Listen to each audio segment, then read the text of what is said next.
Alors, donc c'est vu comme ici des pelures de lion.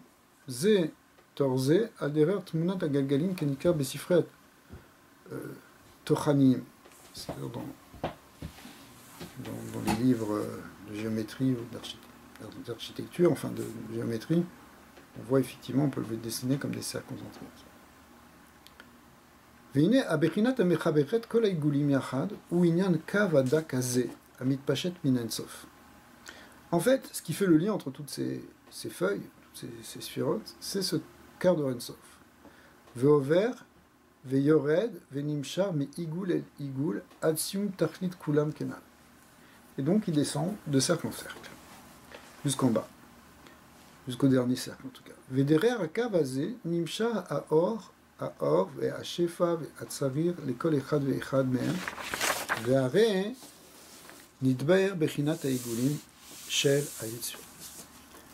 Donc on a expliqué ici, de manière très, très succincte, la descente, la formation des 10 sphirotes de Igulim, de ça. ועתה נברר בחינת השני, שיש בי' ספירות, הלא הוא בחינת אור היושר. Kedimion shlosha kavin ketsurat adam ha'elyon. Donc maintenant, il faut passer à la deuxième vision des séphirotes, celles qu'on appelle de Yosher, de droite, qui sont en fait basées sur 3 kavim. Vine derer hakav anal. Donc attention, tout ça, ça se formait aussi à partir du même cave de Ensof. Amit pachet milma'ala lemata, asher mimeno mitpashtim ha'igulim anal. Donc le même, celui qui émanait les 10 cercles. Alors, il s'étend aussi en ligne droite. Milmala les mata, du haut vers le bas. Mirosh agag aelion, Rosh gag aelion, depuis l'extrémité supérieure, les limites du Tzimtzum, du Halal Apanoum. Shelaigul aelion, mikulam. Ad les mata, mitartit sium kolaigulim mamash. Milma'ala les mata kalul miyud sphirot. Donc il descend. Et il descend sous forme de droite. Et il descend jusqu'à en dessous de tous les igulim. Quand on dit en dessous de tous les igulim, c'est-à-dire en dessous du centre de ces igulim. Alors, ça aussi c'est des grandes questions. Kulam igulim mamash, milma'ala les mata kalul miyud sphirot. Et il va former 10 sphirotes, il va inclure 10 sphirotes. Besod Selem, Adam, Yachar, Baal, Kumas, Kufa, Kuga, Birema, Revarim, Mistarim, Bessur, Shlosha Kavim, Yemin, Smol, Vemtsa. En fait, ces 10 sphirotes qui vont venir, on les appelle Tsurat Adam ou Tselem Adam. C'est la première structure qu'on appelle Adam, c'est pour ça qu'on l'appelle Adam Kadmon. Quand on dit Adam, ça veut dire le premier modèle, si tu veux, à l'origine, le premier modèle en même temps de ce que va faire l'homme, c'est-à-dire axé sur trois axes, avec 248 membres, une Kumas Kufa, droite, et en même temps, Kavim, Yamim, Smol, ça, c'est les trois forces de Chesed Dvura et Tiferet en même temps. Kalul miyud sfirot beklalut vekol sfira vesfira mehem nifratim le yud sfirot adenketz. Ici on voit aussi que a priori ça descend adenketz. C'est-à-dire que les 10 sfirot contiennent elles-mêmes 10 sfirot, qui en contiennent 10, qui en contiennent 10, qui en contiennent 10, etc.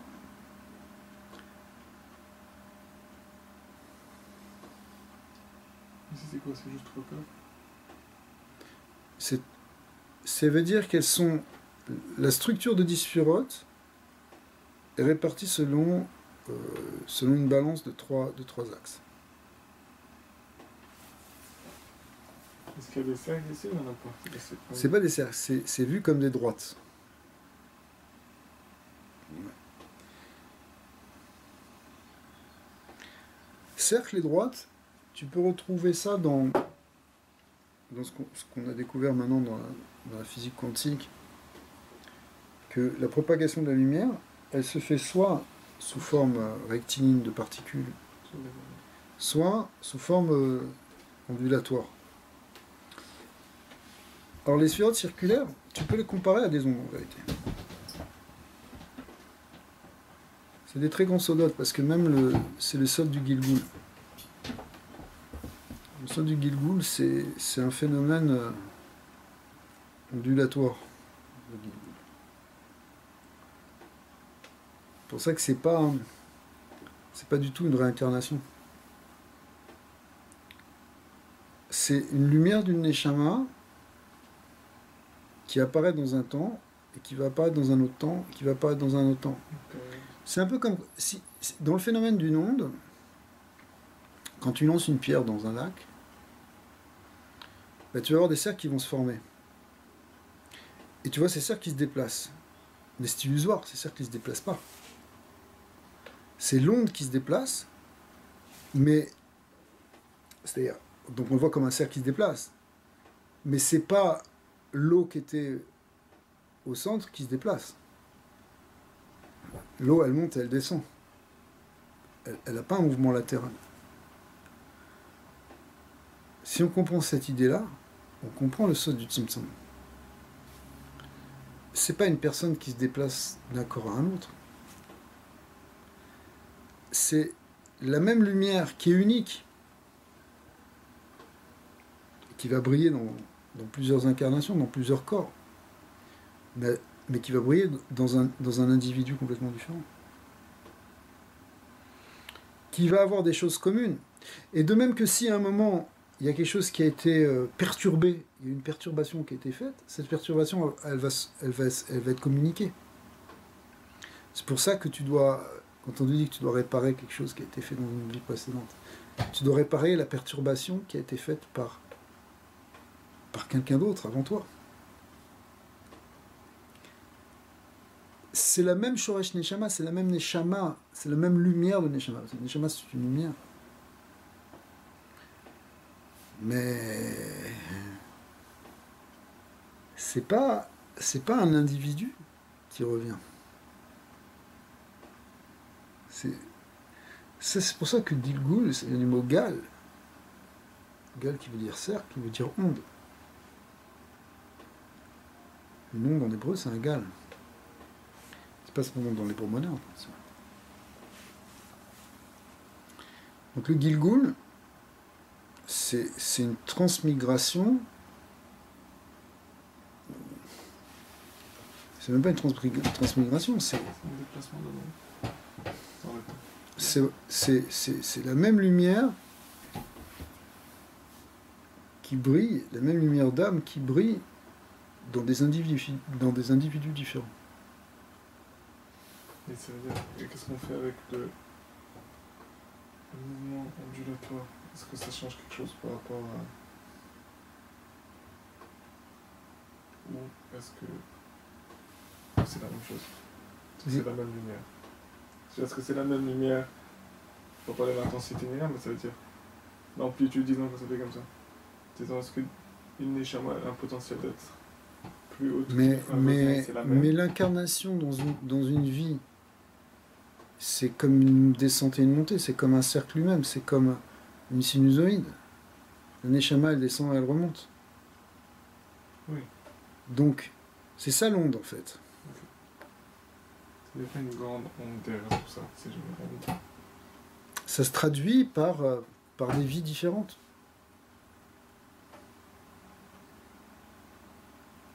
Alors qu'est-ce qui fait que deux personnes, un Gilgoul de l'autre, bon, quand on dit un Gilgoul de l'autre, c'est pas un Gilgoul de l'autre, c'est les deux sont le Gilgoul du même Neshama en fait.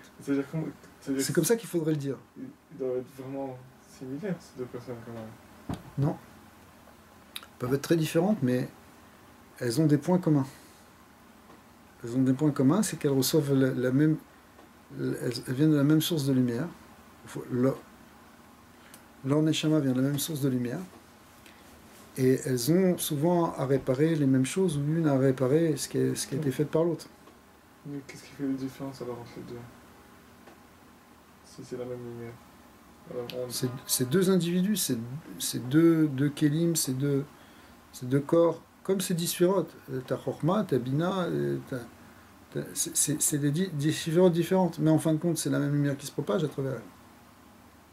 Sauf qu'à un moment, elle va s'appeler Chorma, elle va s'appeler Bina, elle devient différente au moment où elle devient Chorma.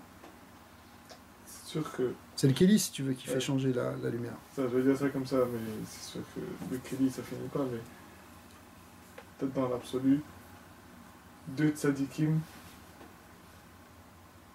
2 Gilgulim de la même Neshama, s'ils ont les deux à travailler sur leur corps, sur leur Kéli, peu importe leur truc, c'est pour ça qu'on peut dire, disons que comme le Harizal qui était le Gilgul de Moshe, ou quelqu'un qui était le Gilgul de... C'est presque pareil quoi, au niveau de tout ce qui va dévoiler tout ça, parce que Ouais, mais quand tu dis que c'est le Gilgul, c'est 2 vies qui sont complètement différentes. C'est sûr que le Harizal, il passait des heures à étudier le Zohar de Rabbi Shimon Bar Yochai. Mais bon, Rabbi Shimon Bar Yochai, il a vécu à l'époque des Romains, etc.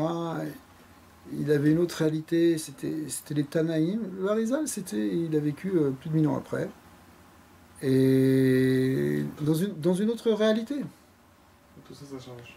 Dans une autre réalité, c'était un autre individu, il n'a pas eu la même expérience, il est parti en Égypte. Il y a des points similaires. Il y a des choses qui va repasser sur les traces de... il y a des choses qu'il va refaire comme le précédent. C'est comme ça que ça se passe dans un Gilgul. Ça, c'est que à cause des perturbations. C'est parce que... oui, si tu veux, mais parce que c'est la même lumière qui brille. Mais en fait, cette histoire de lumière qui brille, ça va très loin, parce que toutes ces lumières qui sont, si tu veux, des âmes différentes, ou des grandes âmes, ou des familles d'âmes, mais elles proviennent toutes d'une même grande âme, qui est la Neshama de Hak. C'est pour ça que quelqu'un qui, à lui, a son Shoresh, justement, qui est dans son Dor, Bechina de Hak de chez Bador, il est Neshama Kolelet. Mais en fin de compte, c'est Neshama Kolelet de son Dor, mais quelque part, c'est une seule grande Neshama qui Kolelet toutes les Neshamot. C'est qu'une seule grande lumière qui se diffracte en plusieurs lumières. On parle après des Netsutzot de Or, ou Netsutzot de Neshamot, les Répar Netsutzot. Enfin, il y a plusieurs symboles qui parlent de ça, mais au fond, quelque part, c'est qu'une seule existence. Voilà. Donc tout le Gilgul, ou tous les Gilgulim de tous les êtres de tous les temps, c'est en fait toutes des variations d'existence et de manifestations dans des Kélim, comme on voit ici, ça descend à l'Enketz, mais du même être. C'est quoi le but? C'est quoi le but de la lumière, je pense? C'est le but de l'existence. Oui, par rapport à cette lumière. Il y a plein de manières d'approcher ça. Mais ce qu'on vient de voir aujourd'hui, c'est qu'il y a un désir d'amener cette lumière en bas. Maintenant, dans un désir, dans une tava, Itava Kadosh Baruch Hu Yodlo Dira Betartonim. Tava, c'est un désir, ça s'explique pas vraiment rationnellement. Mais tout ce qu'on sait, c'est qu'il y a un but. C'est que c'est le désir de Dieu. Peut-être que ce désir, il dépasse notre intellect. Il y a une dimension dans le sens de la création. On peut trouver plein de sens. On a vu déjà au début du Yetzer Haim 2 sens. Avec Kadosh Baruch Hu, il voulait dévoiler sa connaissance et qu'il soit connu dans le monde. On a vu que c'était pour la Hatava, pour faire du bien. On a vu aussi dans le Ramchal qui expliquait que c'est pour le Gilui Yichudo. Ouais. Et aussi ce qui est repris beaucoup dans la Chassidut, que Kadosh Baruch Hu désirait le monde exister aussi avec un monde qui est un monde physique et être dans ce monde physique. C'est un monde. Mais tout ça, la compréhension réelle, on ne peut pas l'avoir. C'est des explications qu'on perçoit, qui nous sont révélées, qui font du sens. Mais il y a une limite dans tout ça. Dans tout ça, nous... Kadosh Baruch Hu, il veut qu'on le connaisse, mais il y a des limites dans notre compréhension. Parce qu'on est limité et que le Ensof, il est infini. Donc son désir aussi, il vient de l'infini. Donc il ne peut pas être défini, son désir. C'est pour ça que, c'est ce qu'explique le Admorazaken dans des Mahamarim. C'est pour ça que le Midrash emploie le terme de Tahava. Dans une ta'ava, même dans une ta'ava inférieure, si tu veux, dans un désir inférieur, c'est pas quelque chose qui est de l'ordre de l'intellect. C'est quelque chose qui est de l'ordre du désir. Mais le désir, si tu veux, le ratson elyon, c'est un ratson qui est ensof. Or, un ratson ensof, ça doit se traduire par l'idée que c'est quelque chose qu'on ne peut pas définir. L'infini, c'est quelque chose qui est... C'est l'indéfinissable. C'est ça. Mais maintenant, nous, sachant que qu'il vaut du même lumière, qu'il vaut, on doit se voir comme un relais ou comme un... Parce que si le but c'est qu'Hachem réside ici, c'est sûr que nous on va faire tout ce qu'on peut pour que l'on le bosse sur ça. Et d'une certaine manière, c'est un peu le but, mais le plus ça avance, le plus ça devient mieux si on répare des perturbations. Il faut, oui c'est ça, on a un travail de faire descendre la lumière. Mais cette descente de lumière, pour qu'elle arrive et se révèle dans le monde d'en bas, il faut vaincre des obstacles en même temps. Parce que le monde d'en bas, il vient justement de la plus grande contraction de la lumière au départ. Puisque c'est le premier Kéli qui vient en fait du Shoresh du Tzimtzum. C'est là qu'il y a le Midat Hadin la plus, ou plus exactement la contraction la plus profonde. C'est pour ça que la lumière, au départ, elle est la plus voilée dans le monde physique. C'est elle d'ailleurs, elle est tellement voilée, elle est tellement contractée, la lumière, que ça forme la matière. La matière qui n'existe pas dans les autres mondes. Il peut y avoir des formes dans les mondes intermédiaires, dans les Yetzirah ou des choses comme ça, dans les parties supérieures de la Sia. Il y a des formes, il y a des lumières, il y a des couleurs, mais de la matière, seulement dans le monde de Malchut de la Sia, c'est tout en bas. Mais en fait, c'est de la lumière qui est très contractée, qui est plus contractée, qui est au maximum de la contraction, si tu veux. Donc, c'est là qu'il y a le plus grand voile. Donc, c'est là où il y a la plus grande difficulté de dévoiler la lumière. Le monde matériel, c'est lui le plus difficile. Mais en même temps, c'est lui l'enjeu. Alors pourquoi, est-ce que quand même ça a un sens qu'on peut comprendre plus ou moins? Il y a beaucoup de marim de Chassidut qui se sont penchés sur cette question. Rabbi en a beaucoup parlé. Marim, il explique ce qui est expliqué par les autres Rebbeim, que c'est grâce à cela, ou c'est par là, que les plus hauts niveaux de révélation vont pouvoir s'effectuer. Jusqu'à la révélation finalement de sa Hatzmut, de l'essence divine, qui est le but absolu de la création, c'est-à-dire c'est pas simplement une révélation de Dieu, c'est la révélation justement de ce qui n'est pas révélable normalement, puisque l'essence de Dieu est infinie, elle peut pas être perçue puisqu'elle est infinie. Encore une fois, infini, ça veut dire non saisissable. Et pourtant, justement, par le biais d'un monde dans lequel... Alors, bon, ça s'expliquait pourquoi. Parce que le fait que la lumière elle soit cachée, ça permet de dévoiler quelque chose qui est plus haut que la lumière, qui est la source de lumière. Et ça veut dire que dans ce que Hachem il a dit qu'il avait la Tahava faire briller cette lumière, parler de son essence, c'est-à-dire jusque-là. Le Ratson, le désir, c'est quelque chose qui vient. Le désir profond, c'est quelque chose qui vient quelque part de l'essence. C'est la première manifestation de l'essence. La partie la plus profonde dans un être, y compris ici dans l'être divin, si tu veux, mais dans un être, c'est son désir, c'est sa volonté. Désir et volonté voulant dire à peu près la même chose. On ne parle pas des désirs inférieurs ou des choses comme ça, mais c'est pour ça que dans les sphirotes, ça va correspondre à Keter. Alors, après, il y a la Chokhmah, après, il y a la Bina, c'est-à-dire la mise en intelligence de tout ça. Comme dans l'histoire de la maison.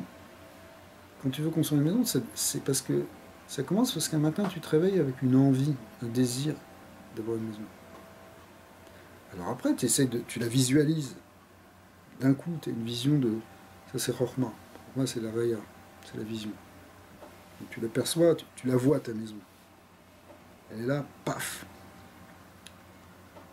Et après, ben, tu commences à y réfléchir. C'est le bilan. Mais la première chose, c'est le désir. D'une certaine façon, prier pour le désir, parce que c'est pas quelque chose qu'on... Alors la tfila, après, c'est justement, ça c'est les vaques, c'est les ates, les sphirotes inférieures qui sont là pour amener les choses dans le concret. On choisit pas ce désir. Hein? On choisit pas vraiment ce désir. Ah, le désir, c'est quelque chose qui est au fond de toi, quand tu as un vrai désir. Ça, là, il faut prier au fond des mitzvot pour créer un désir qui va se réveiller d'une manière. Oui, il y a un concept de prier pour avoir le ratson. Parce que sinon... Ce qu'on appelle le ratson du ratson. Parce que des fois, le ratson est éteint dans la Avodat Hashem. Tu passes des moments où tu n'as plus envie, il n'y a rien qui te motive, tu n'as pas de désir. Alors, il y a un concept de prier pour avoir du ratson. C'est-à-dire avoir le désir du désir. Il faut que tu désires avoir le désir pour réanimer la flamme. C'est un peu comme dans la Ménorah, là, en parachat de cette semaine. On voit qu'il y a un air tamide qui permet toujours de rallumer les autres. Donc il y a toujours, au fond de nous, ce qui est expliqué dans le Tanya, il y a toujours une petite flamme qui est là, qui est le nerf tamide, qui ne peut pas être éteint. Il peut être recouvert, on peut le cacher, on peut le voiler, mais il n'est pas éteint. Et à partir de ce petit nerf, tout peut se rallumer. Donc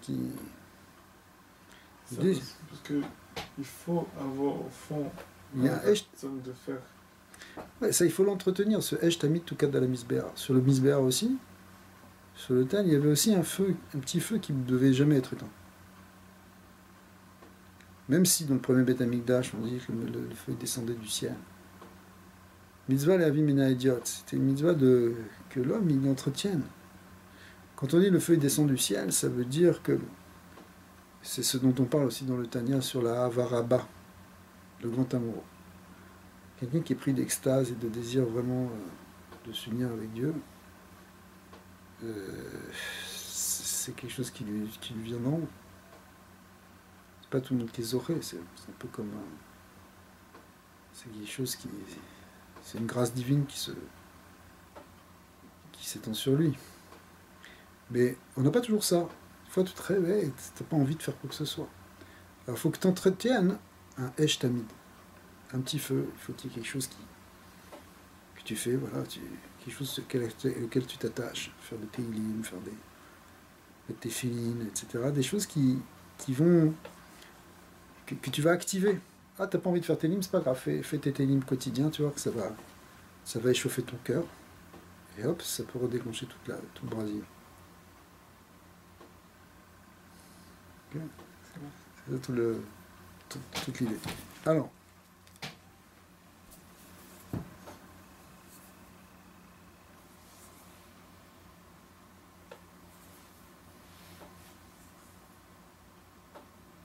donc on voit que ça fait ce qu'on appelle un Tselem Adam, une forme humaine. Évidemment, on n'est pas du tout dans une forme humaine ici, mais on est dans le prototype de l'idée justement de 3, du nombre 3, du nombre de 3 kavim. Chesed Gvura Tiferet, l'idée de la balance en même temps. Donc qui dit balance dit équilibre, entre une droite, une gauche, entre Chesed et la Gvura, et quelque chose qui va équilibrer. Ouais. Ça c'est le prototype de Adam. Mais ça subdivise à l'enquête, comme on a vu, à Benyan Ayud Sfiros chez M. Bedavar Egulim, qu'on avait vu aussi pour les Egulim.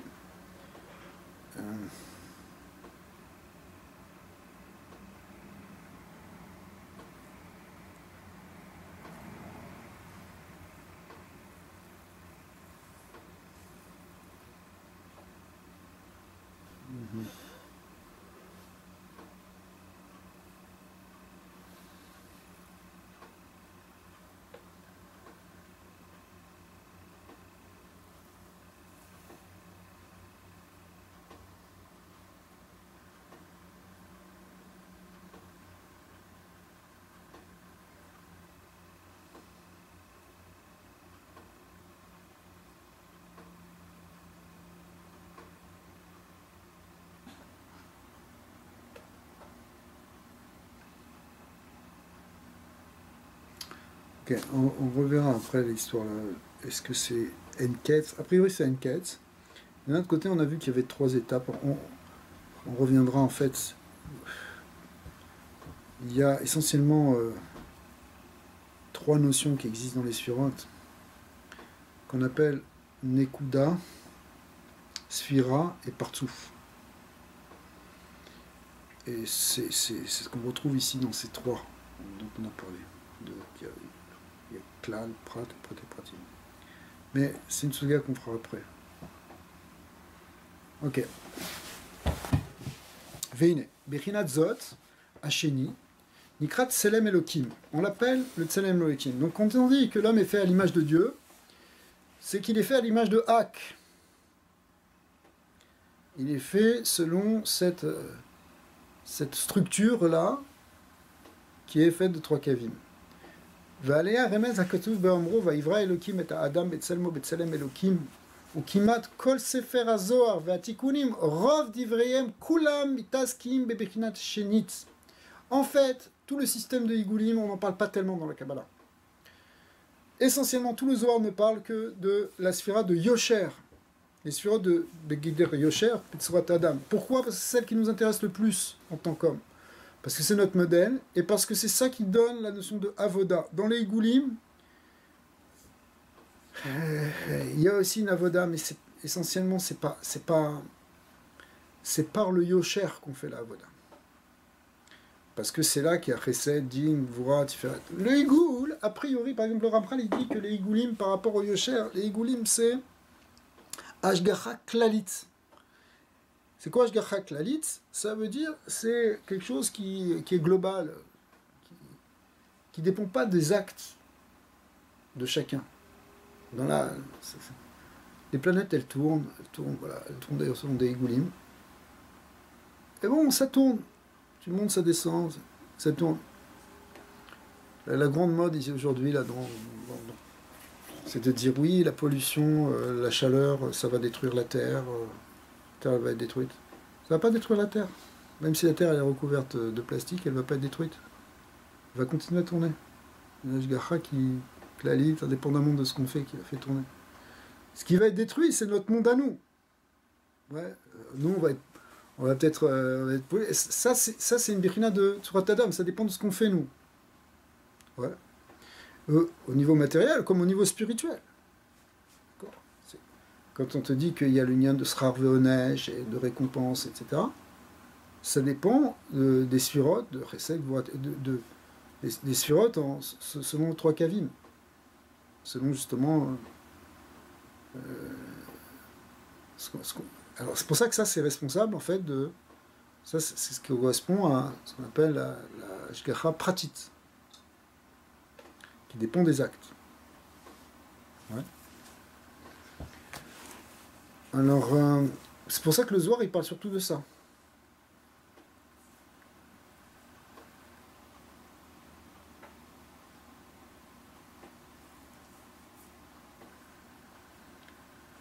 Et c'est intéressant ici, pourquoi c'est marqué Betselem Elohim. Pourquoi on parle d'Elohim ici? On est en train de parler d'Ak.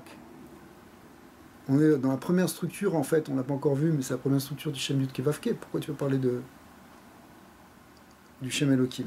C'est le Shem Havaya, on va parler.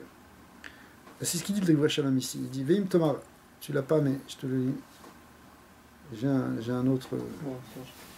Veim Tomar, Lama Uskar Elohim Bemakom Hazeh. Il dit Aïn Besefer Likutim. Sefer Likutim, c'est des pirushim du Harizal, enfin après du Tal sur la Torah. Chez Katav Veze Leshono. Onamda ki Aliat Kol Aliyot Anikra Ensof Teke. Pardon, Ilat Kol Aliyot, la cause des causes, qu'on appelle le Ensof. Tekef Miyad Keshala Birtsonu Apashut Leit Notsetz Mimeno Meoro Or Echad Tekef Yatsa Venikra Oto Or Elokim. Dès le début du Tzimtzum, quand il y a le premier Aliyat Haratzon, ça s'appelle déjà Or Elokim. Pourquoi? Les filles, chez Milat Elokim, Moredin, Beit Paredo, Me'asiba Rishona, Satum Vechatum, Vechule Ensham, Kavanat Pasuk. Donc pourquoi on parle de Or Elokim? Bien qu'a priori, Elokim, c'est quelque chose qui est juste un kinouï, qui va venir après, etc. C'est pas vraiment le Shem. Mais le début de la création, par rapport à l'essence, ça s'appelle Elohim, parce qu'il y a déjà une Midatadin. On a vu. D'accord? Elohim, c'est Midatadin. Donc c'est pour ça que c'est marqué ici, Tselem Elohim.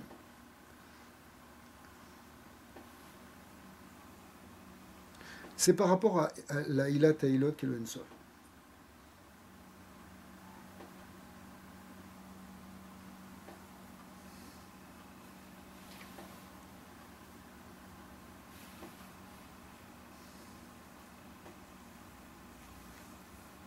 Mais en fait, c'est pas si évident que ça, parce que il y a aussi la notion de Tselem Havaya. Et plus tard, quand on va rentrer dans les prakim qui parlent du Tselem, on va voir cette différence entre le Tselem Adam, ce qu'on appelle Tselem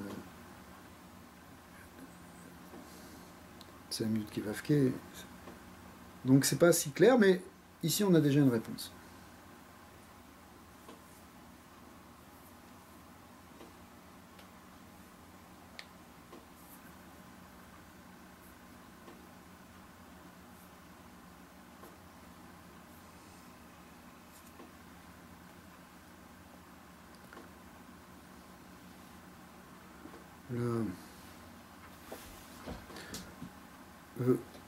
Ok, alors il dit ici dans le Gimal, le Hagat Biori, il ramène le Kol Aramaz, c'est-à-dire c'est le Rabbi Moshe Zakuto, à Tam, où il explique là-bas pourquoi, il donne une raison pour laquelle, pourquoi c'est marqué tout le temps, pourquoi on parle surtout du Yosher dans le Zohar. Il dit comme ça, hein, Atam ou Shekol Ikar Kavanato Betorah ou Be Mitzvot ou les Amshir Hashefa Mibdarga les Madriga. Les Madriga. En fait, toute la Torah, essentiellement, donc le Sefer Torah, là on te parle du Sefer Zohar, on parle du mot de la Torah. Il y a une grande clé ici. C'est que toute la Torah, elle est pour amener la lumière de degré en degré. C'est-à-dire, plus tu étudies la Torah, et plus tu l'accomplis, plus tu fais descendre ce or. Et d'ailleurs, il te dit, Veu Aor Animshar Beyosher. C'est quoi cette lumière qui descend? En fait, c'est la lumière qui descend Beyosher. C'est dans le Yosher qu'elle descend, qu'on fait descendre, en fait. Par la Torah, on fait descendre la lumière du Yosher. Par Torah ou Mitzvot. Velachan la Torah Bnouya, Mitariag Mitzvot. Keneget Tariag Ivrei à Adam, Shiu Besod Ayosher Vetsalem Elokim. Donc effectivement, on vient de te dire ici l'homme, cette sourate Adam, cette sourate Elohim, elle est basée sur une structure de Tariag. Et bien la Torah aussi, elle est basée sur Tariag. Donc ça passe par là, effectivement.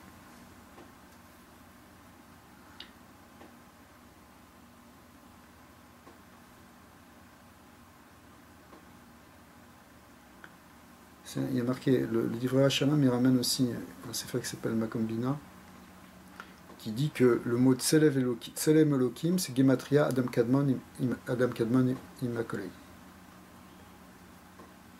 Donc Ak, on le voit comme le Tselem Elohim premier, si tu veux.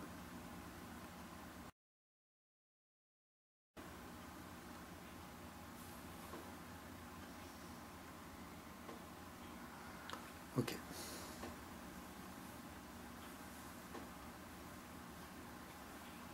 Ok, on va arrêter ici.